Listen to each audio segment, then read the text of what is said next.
Hello everyone, welcome to the channel Statistica Hub. तो इस वाले वीडियो में हम जेएम एमएस के सिलेबस को डिस्कस करेंगे, स्टैट्स वाले पार्ट को। तो मैंने बेसिकली स्टैट्स वाले पार्ट को दो पार्ट्स में डिवाइड किया है।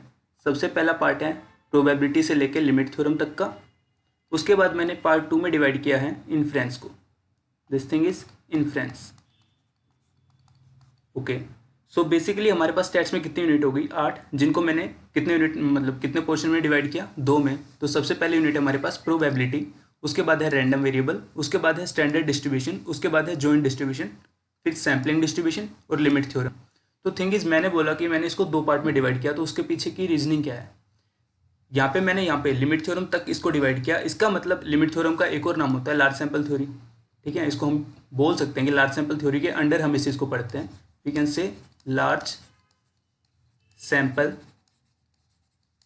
थ्योरी।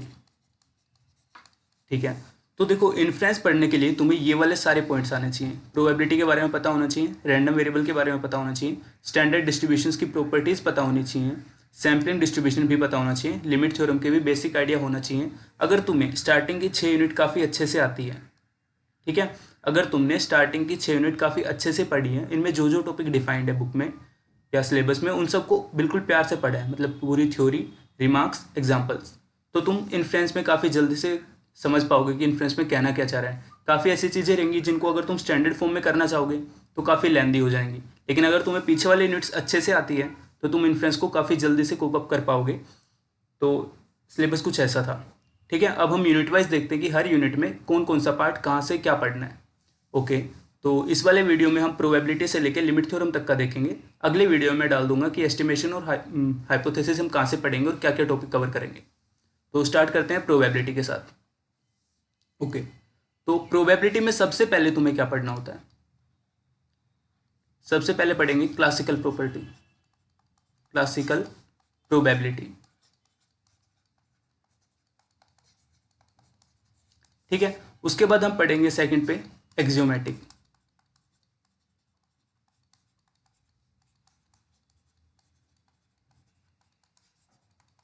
ठीक है, अब एक्सियोमेटिक प्रोबेबिलिटी तुम जहाँ पे भी पढ़ोगे तो वहाँ पे काफ़ी चीज़ें और होंगी। ठीक है, इनको पढ़ने के लिए तुम्हें बेसिक आइडिया होना चाहिए कि रैंडम एक्सपेरिमेंट क्या होता है, ठीक है, इवेंट क्या होती है, आउटकम क्या होती है और सैंपल स्पेस क्या होता है। ये काफ़ी चीज़ें हमें पढ़नी होती है। इनको पढ़ने के बाद हम एक्सियोमेटिक थ्योरी के ऊपर आएंगे कि एक्सियोमेटिक प्रोबेबिलिटी क्या होती है। ठीक है, एक्सियोमेटिक प्रोबेबिलिटी जैसे ही तुम पढ़ लोगे उसके बाद तुम्हारे पास काफ़ी इंपॉर्टेंट टॉपिक, ठीक है, ये काफ़ी इंपॉर्टेंट है,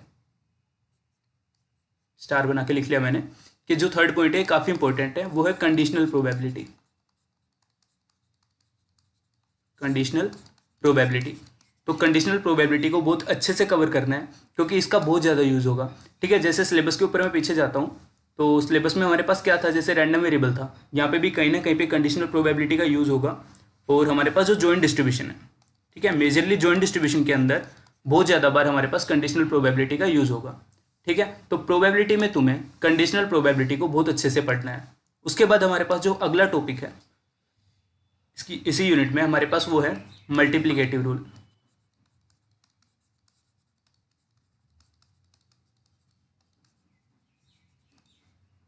ठीक है, उसके बाद 5th नंबर पे हमारे पास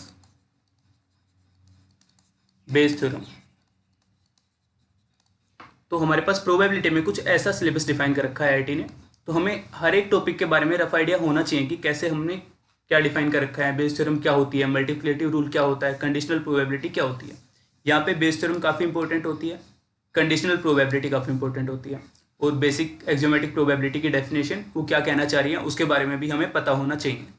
ठीक है, तो स्टार करके प्रोबेबिलिटी के बारे में 2-3 बातें लिखेंगे कि कंडीशनल प्रोबेबिलिटी पक्का से करना है, बेस थ्योरम पक्का से करना है। ठीक है, ये था हमारे पास प्रोबेबिलिटी के बारे में। अब अगली यूनिट के ऊपर आते हैं। तो यूनिट नंबर 2 हमारे पास रैंडम वेरिएबल।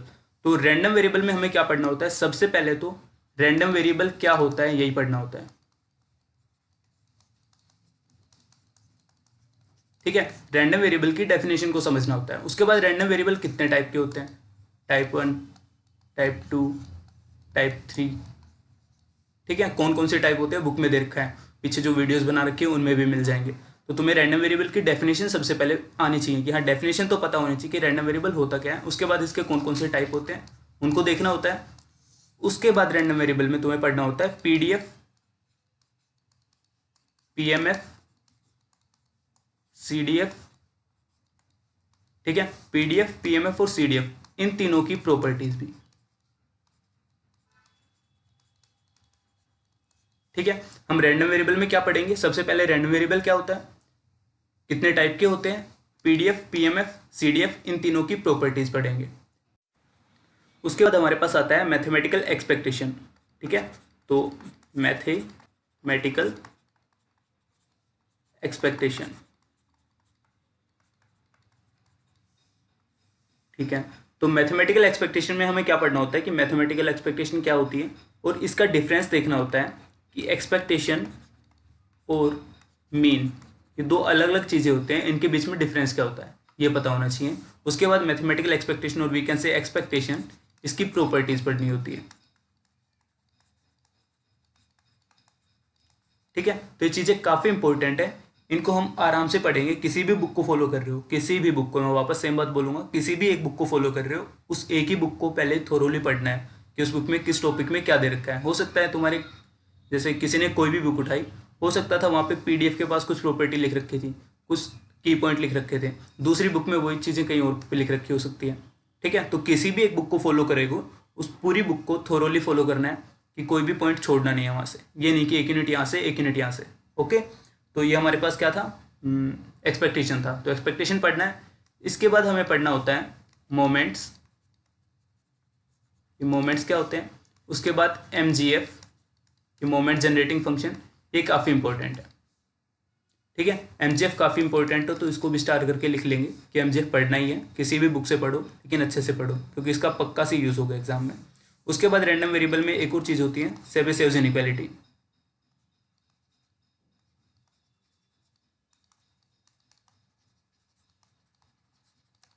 ठीक है, तो हमें यहाँ पे सेबेसियस इनइक्वालिटी भी पढ़नी होती है।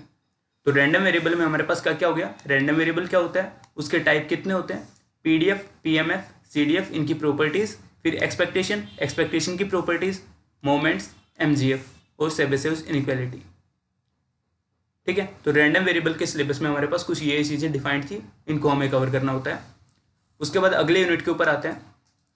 ओके, अब अगला यूनिट हमारे पास काफ़ी, देखो ये काफ़ी इंपॉर्टेंट होता है, स्टैंडर्ड डिस्ट्रीब्यूशन। बेसिकली हमें डिस्ट्रीब्यूशंस पता होने चाहिए कि कौन सा डिस्ट्रीब्यूशन क्या होता है, उसकी क्या क्या प्रॉपर्टी होती है।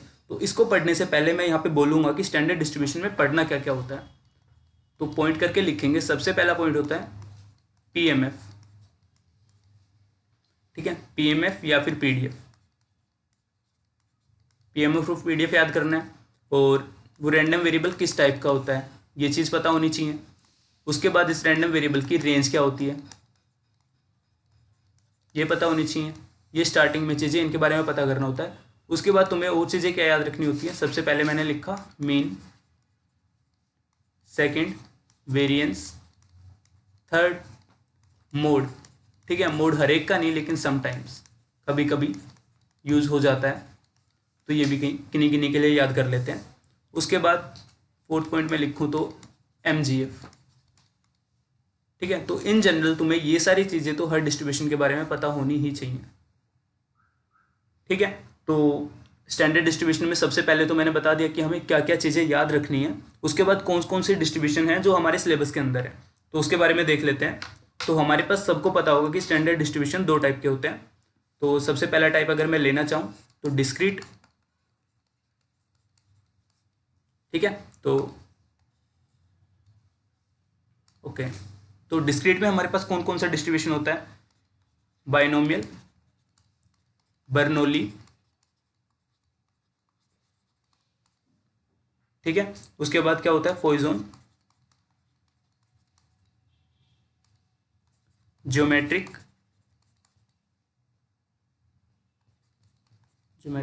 Okay, hyper geometric. ठीक है, तो बेसिकली डिस्क्रीट के केस में हमें बाइनोमियल पढ़ना होता है, बर्नौली पढ़ना होता है, पॉइसन पढ़ना होता है, ज्योमेट्रिक पढ़ना होता है, हाइपर ज्योमेट्रिक पढ़ना होता है। ठीक है, अब वापस से दोबारा से ऊपर देखेंगे क्या क्या चीज़ें याद करनी है इनके लिए। इन सब का कि जैसे बाइनोमियल हो गया, जैसे मेरे पास x था बाइनोमियल, एन कोमा पी। ठीक है, तो हमें पता होना चाहिए कि एन क्या होता है, पी क्या होता है, और एक्स था वो कहाँ से कहाँ तक जा सकता है। तो 0 से लेके 1 2 3 डॉट डॉट डॉट एन यहाँ तक जा सकता था। ठीक है, तो हमें ये चीज़ें याद रखनी होती है। उसके बाद जो एफ एक्स होगा, और we can say P of X, that is P M F. P M F याद करना होता है। उसके बाद मीन, वेरिएंस, मोड और एम जी, ये पक्का से याद करने होते हैं। इसके अलावा तुम बीटा 1 और बीटा 2 भी याद कर सकते हो। अलोंग विद दैट तुम एक और चीज़ याद कर सकते हो, और वी कैन से समझ सकते हो। ठीक है, लाइक अभी बहुत टाइम है, क्योंकि ये वीडियो मैं बना रहा हूँ 2022 के लिए, तो नियरली 10-12 महीने हैं। ठीक है, तो आराम से अगर पढ़ा जाए तो बहुत चीज़ें होती हैं। तो बेसिकली हर एक के लिए ग्राफ, ग्राफ मीन टू से प्रोबेबिलिटी फंक्शंस ग्राफ। ठीक है, इससे काफ़ी चीज़ें जल्दी से सोल्व हो जाती है, कि बेसिकली तुम्हें आइडिया मिल जाता है कि प्रोबेबिलिटी फंक्शन कैसा होगा, उसका ग्राफ क्या बनेगा। इन जनरल ये कंटिन्यूस के केस में ज़्यादा यूजफुल रहता है। ठीक है, अब आते हैं कॉन्टिन्यूस वाले पार्ट पे, कि कॉन्टिन्यूस डिस्ट्रीब्यूशन में हमें कौन कौन से पढ़ने होते हैं। ओके, सो कॉन्टिन्यूस डिस्ट्रीब्यूशन। तो कॉन्टिन्यूस डिस्ट्रीब्यूशन के ऊपर अगर हम बात करें, तो सबसे पहले तुम्हें पढ़ना होता है यूनिफॉर्म। ठीक है, उसके बाद सेकंड नंबर पे हमें पढ़ना होता है नॉर्मल। अब यहाँ पे नॉर्मल काफ़ी इंपॉर्टेंट है, मतलब नॉर्मल की सारी प्रॉपर्टीज़ तुम्हें पता होनी चाहिए। नॉर्मल कैसे होता है, मतलब इन जनरली हमारे पास स्टैट्स में नॉर्मल का काफ़ी ज़्यादा रोल होता है। तुमने कहीं पे भी स्टैट्स पढ़ा होगा तो जनरली जो भी सैंपल उठा रहे हैं वो बोल देते हैं कि let us assume this random sample come from some normal population. तो नॉर्मल काफ़ी ज़्यादा रोल पुट करता है, तो नॉर्मल को काफ़ी अच्छे से कवर करना है। ठीक है, इसके बाद हमारे पास आते हैं जो थर्ड डिस्ट्रीब्यूशन है, वो है एक्सपोनेंशियल। ठीक है, उसके बाद अपने पास है फोर्थ डिस्ट्रीब्यूशन, बीटा डिस्ट्रीब्यूशन, और फिफ्थ डिस्ट्रीब्यूशन गामा। अब मैं बोलूँगा ये दो डिस्ट्रीब्यूशन, इनके पीडीएफ को पक्का से याद करेंगे, काफ़ी इंपॉर्टेंट। और इन जनरली इनका जो पीडीएफ होता है बीटा और गामा का, वो मैथ्स में यूज़ होगा। ठीक है, जो बीटा और गामा डिस्ट्रीब्यूशन हो गया हमारे पास, उनका जो पीडीएफ होता है वो मैथ्स में काफ़ी ज़्यादा यूज़ होता है। ठीक है, तो इनके पीडीएफ को याद करेंगे बीटा और गामा के लिए, और बेसिकली इनकी सारी प्रॉपर्टी जो थी मीन, वेरिएंस और क्या था, एमजीएफ। ठीक है, वो सब चीज़ें तुम्हें याद करनी है हर डिस्ट्रीब्यूशन के लिए। तो हमारे पास गामा था। उसके बाद तुम्हें नॉर्मल अप्रोक्सीमेशन पढ़ना होता है।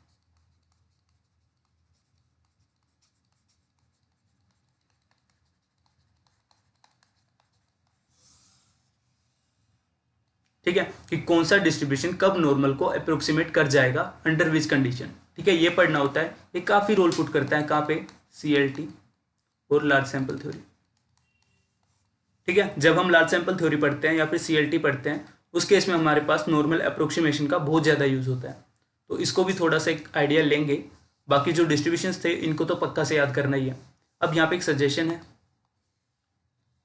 सजेशन क्या है, देखो जो हमारे पास ये वाला टॉपिक हो गया, दैट इज स्टैंडर्ड डिस्ट्रीब्यूशन, इसको अलग से नहीं पढ़ना, इसको रेगुलर बेसिस पे पढ़ेंगे।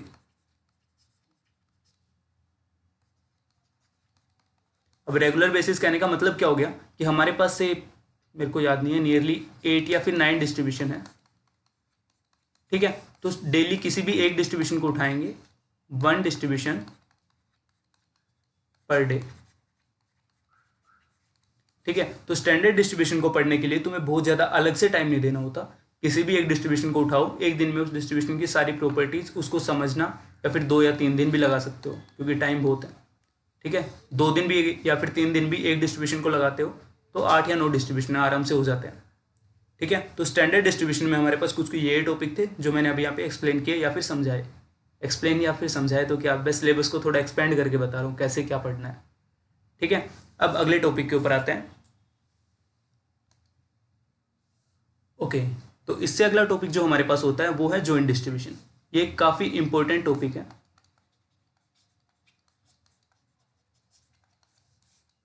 ठीक है, अब यहाँ पे इंपॉर्टेंट कहने का मतलब क्या हो गया, जॉइंट डिस्ट्रीब्यूशन, इसका मार्क्स कितना होता होगा, नियरली 5 से 6। ठीक है, अब इसमें क्या होता है, जब जॉइंट डिस्ट्रीब्यूशन का क्वेश्चन आएगा, ये क्या क्या चीज़ें कंबाइन करवा देगा, रैंडम वेरिएबल, प्रोबेबिलिटी और स्टैंडर्ड डिस्ट्रीब्यूशन। इन तीनों टॉपिक को कंबाइन करके कहीं ना कहीं पे जॉइंट डिस्ट्रीब्यूशन में यूज़ करवाएगा वो। ठीक है, तो बेसिकली हमें ये 3 यूनिट याद करनी है और समझनी है, इनके ऊपर प्रैक्टिस करनी है, इनके ऊपर ग्रिप बनानी है। उसके बाद हम इस यूनिट के ऊपर आएंगे तो इसमें क्या होगा, इन तीनों को कहीं ना कहीं पे कंबाइन कर रहा होगा। ठीक है, तो काफ़ी इंपॉर्टेंट हो जाता है कि अगर वो डायरेक्ट क्वेश्चन इससे नहीं पूछना चाह रहा है रैंडम वेरिएबल से, तो क्या करेगा, उसको जॉइंट डिस्ट्रीब्यूशन में कहीं ना कहीं पे घुसा देगा कि हाँ भाई यहाँ पे इसका ये यूज़ करेंगे।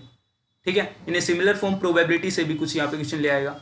ठीक है, कंडीशनल प्रोबेबिलिटी जो हमने पढ़ा था वो 2 वेरिएबल में ले आएगा। जॉइंट डिस्ट्रीब्यूशन कहने का मतलब क्या हो गया, अगर हम यूनिवेरिएट पढ़ते थे, से मेरे पास x था जो कोई रैंडम वेरिएबल था, तो अगर मेरे पास जॉइंट डिस्ट्रीब्यूशन की बात हो रही होगी तो वहाँ पे क्या हो रहा होगा, x, y, this will be some random variable. ठीक है, तो इसका यूज़ करवाएगा। ये थोड़ा सा टफ हो जाता है। ठीक है, थोड़ा सा का मतलब बहुत थोड़ा।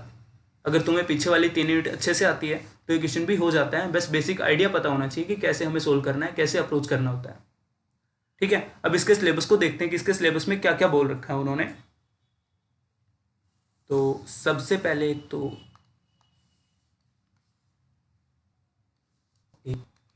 सिलेबस स्टार्ट करते हैं। तो सबसे पहले इन्होंने बोला कि हमें जॉइंट डिस्ट्रीब्यूशन पता होना चाहिए कि जॉइंट डिस्ट्रीब्यूशन होता क्या है। उसके बाद सेकंड टॉपिक जो होता है वो है मार्जिनल डिस्ट्रीब्यूशन।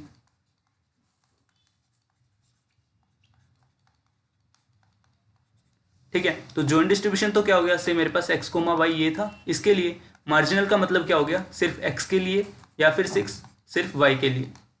ठीक है, तो पहले जॉइंट डिस्ट्रीब्यूशन पढ़ना होता है, फिर मार्जिनल डिस्ट्रीब्यूशन पढ़ना होता है। थर्ड टॉपिक जो हमारे पास यहाँ पे आता है वो होता है distribution of function of random variable. ठीक है, ये भी काफ़ी इजी टॉपिक है, बस थोड़ा सा कंबाइन है, थोड़ा सा मतलब बुक से किसी भी बुक को फॉलो करेंगे इजी है, ये भी समझ में आता है। उसके बाद फोर्थ टॉपिक के ऊपर अगर हम आते हैं तो वो है प्रोडक्ट मोमेंट्स। ठीक है, अभी रैंडम वेरिएबल जब हमने देखा था तो वहाँ पे हमने देखा कि मोमेंट्स पढ़ने होते हैं। अब यहाँ पे हमारे पास क्या हो रहा था, यहाँ पे हमारे पास सिंगल वेरिएबल था, 1D रैंडम वेरिएबल था। ठीक है, लेकिन जॉइंट डिस्ट्रीब्यूशन के केस में क्या हो रहा है, 2D रैंडम वेरिएबल हो रहा है। ठीक है, तो यहाँ पे क्या निकलेगा हमारे पास, प्रोडक्ट मोमेंट्स। ठीक है, प्रोडक्ट मोमेंट्स हमें यहाँ पे पढ़ना है। तो प्रोडक्ट मोमेंट्स पढ़ा है तो यहाँ पे आ जाता है fifth, joint MGF. Joint MGF का भी रोल आ सकता है। ठीक है, कुछ ये टॉपिक्स है जो हमें यहाँ पे कवर करने हैं।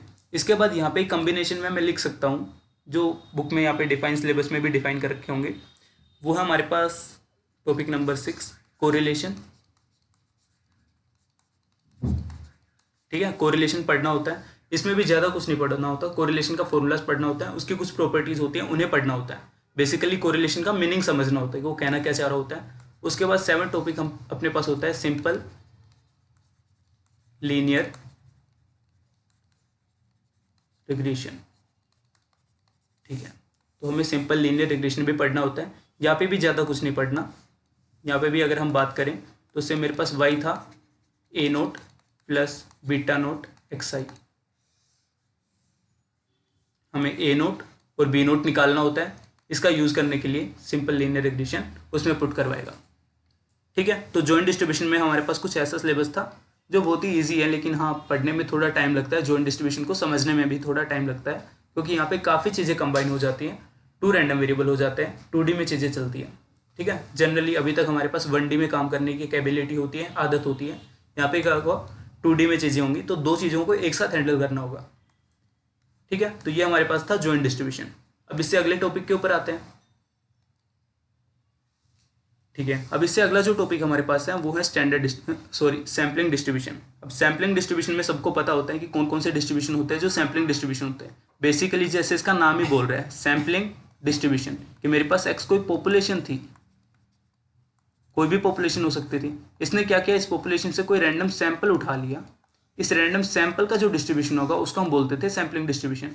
सो बेसिकली जो हमारे पास सैम्पलिंग डिस्ट्रीब्यूशन सिलेबस में होते हैं, जो आईआईटी ने सिलेबस में प्री डिफाइंड कर रखे हैं, वो है काई स्क्वायर, टी और एफ। ठीक है, ये 3 डिस्ट्रीब्यूशन है जो आईआईटी ने डिफाइन कर रखे हैं। अब इन तीनों में हमें पढ़ना क्या क्या होता है, वो इनकी सारी प्रॉपर्टीज पढ़नी होती है। अब प्रॉपर्टीज कहने का मतलब क्या हो गया, वही प्रॉपर्टी जो हमने पीछे देखी कि इनका पीडीएफ याद करना होता है, इनकी रेंज याद करनी होती है, कहाँ से कहाँ तक जा रहे होते हैं, उसके बाद इनका मीन, वेरिएंस, ठीक है, उसके बाद इनके बीच में इंटर रिलेशन,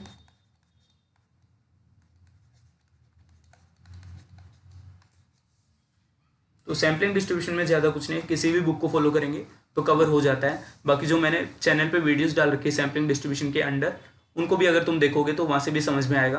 तो इसमें कुछ ज़्यादा नहीं पढ़ना, इसमें बस बेसिक अंडरस्टैंडिंग लेनी होती है कि काई क्या होता है, इसको समझना होता है कि काई स्क्वायर डिस्ट्रीब्यूशन किसको हम बोलते हैं, टी हम किसको बोलते हैं, एफ हम किसको बोलते हैं, और उनकी प्रॉपर्टीज़ को याद कर लेना होता है। ठीक है, तो ये हमारे पास सैम्पलिंग डिस्ट्रीब्यूशन था। अब इससे अगली यूनिट के ऊपर आए तो यह जाती है लिमिट थ्योरम। तो लिमिट थ्योरम में सिलेबस में 2 ही चीज़ें हैं, weak law of large number, ठीक है, और सेकंड टॉपिक क्या है, सीएलटी। ठीक है, तो हमें weak law of large number का मीनिंग पता होना चाहिए। बेसिकली जो लिमिट थ्योरम है वो कंप्लीटली अंडरस्टैंडिंग के ऊपर है कि weak law of large number क्या कहना चाह रही थी, सीएलटी क्या कहना चाह रही थी, और इनकी एप्लीकेशन। ठीक है, अगर तुमने लिमिट थ्योरम पढ़ना है तो उसके लिए तुम किसी भी बुक को फॉलो करो, से एफएमएस ही उठा लेते हैं, सबसे जनरली बच्चों के पास एफएमएस होती है, सिंपल वर्ड में लिख रखी है, सभी उसको समझते हैं। तो अगर एफएमएस भी उठाते हैं तो वहाँ पे भी weak law of large number के बारे में सिंपल सी बातें लिख रखी हैं कि क्या कहता है, और सीएलटी के बारे में भी सिंपल सी बातें लिख रखी है क्या कहता है। बस थिंग इज उस सिंपल सी बात को समझना है तुम्हें और भी सिंपल करके।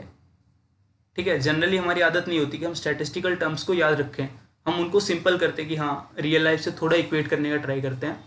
तो इनको बस थोड़ा बहुत देखेंगे कि हाँ कहना क्या चाह रहे होते हैं, और इनकी अंडरस्टैंडिंग लेनी है। ठीक है,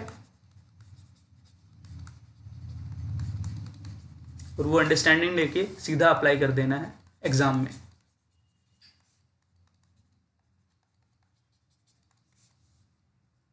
तो ये था हमारे पास लिमिट थ्योरम का सिलेबस। इसमें 2 ही topic, weak law of large number और सीएलटी। ठीक है, ज़्यादा कुछ नहीं पढ़ना है यहाँ पे, बस एक सजेशन है कि इसको पढ़ रहे हो जब भी तुम, तो एक बार लार्ज सैंपल थ्योरी के बारे में पढ़ लेना। ठीक है, अगर तुमने लार्ज सैंपल थ्योरी एक बार थोड़ा सा पढ़ लिया तो काफ़ी हेल्पफुल रहने वाला है। किस चीज़ में, लिमिट थ्योरम में और इन्फ्रेंस में। ठीक है, इन दोनों टॉपिक को कवर करने के लिए अगर लार्ज सैंपल थ्योरी हम तुम्हें थोड़ा सा आइडिया पता है कि लार्ज सैंपल थ्योरी कहना क्या चाह रही थी, उसको थोड़ा सा जनरली थोड़ा समझेंगे कि उसमें क्या क्या थे, लाइक टेस्टिंग भी था वहाँ पे, टी टेस्ट वगैरह ये सारी चीज़ें थी, तो उसको थोड़ा सा पढ़ लेंगे तो ये चीज़ें पढ़ने में काफ़ी ईजी रहेगा। ठीक है, तो ये हमारे पास जैम का सिलेबस था, स्टैट्स की स्टार्टिंग की 6 यूनिट। तो लिमिट थ्योरी में कुछ ये था, सैम्पलिंग डिस्ट्रीब्यूशन में काई एफ था, जॉइंट डिस्ट्रीब्यूशन में मैंने बताया कि तुम्हें marginal, joint, distribution function of random variable, product moments, ये सब चीज़ें पढ़नी होती है। स्टैंडर्ड डिस्ट्रीब्यूशन में हमने क्या देखा कि हमारे पास 8 से 9 यूनिट है, और वी कैन से 8 से 9 डिस्ट्रीब्यूशन है, उन सब की प्रॉपर्टीज़, उनका पीडीएफ, पीएमएफ, उनकी range, mean, variance, mode etcetera, ये सब हमें याद करना होता है। ठीक है, रैंडम वेरिएबल में भी कुछ नहीं है, किसी भी बुक को फॉलो करेंगे, टॉपिक वाइज फॉलो करते रहेंगे और इनको पढ़ते जाएंगे। प्रोबेबिलिटी में कंडीशनल प्रोबेबिलिटी बहुत इंपॉर्टेंट है, और अगर ये पढ़ रहे हो तो मल्टीप्लिकेटिव समझ में आएगी। ठीक है, उसके बाद बेस थ्योरम पढ़नी होती है, ये भी ईजी होता है। ठीक है, अब बात कर लेते हैं बुक्स के ऊपर कि बुक कौन सी फॉलो करनी है।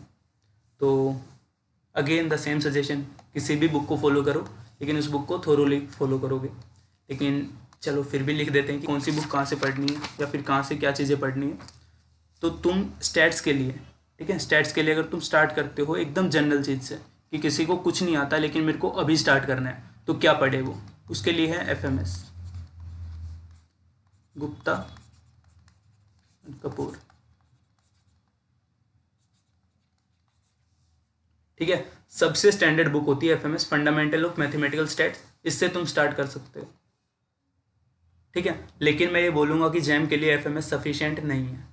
ठीक है, अगर कोई बोल रहा है कि मैं एफएमएस पढ़ के ही निकाल दूंगा तो पॉसिबल नहीं है।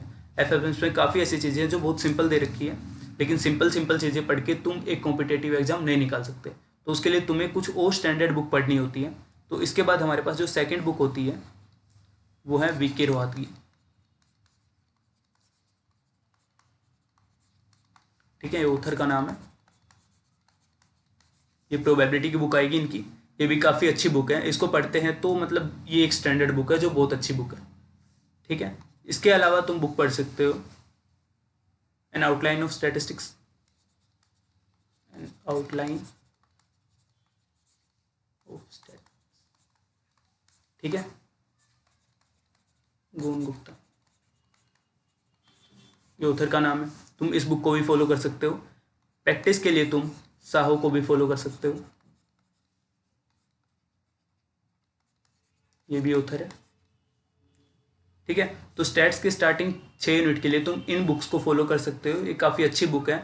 इनमें तुम्हें देखो सबसे सिंपल कुछ भी नहीं आता तो एफएमएस से स्टार्ट करेंगे, उसके बाद तुम आओगे सेकंड नंबर के ऊपर एन आउटलाइन ऑफ स्टैट्स के ऊपर। प्रैक्टिस के लिए साहो रख सकते हो, उसके बाद वीके रोहतगी।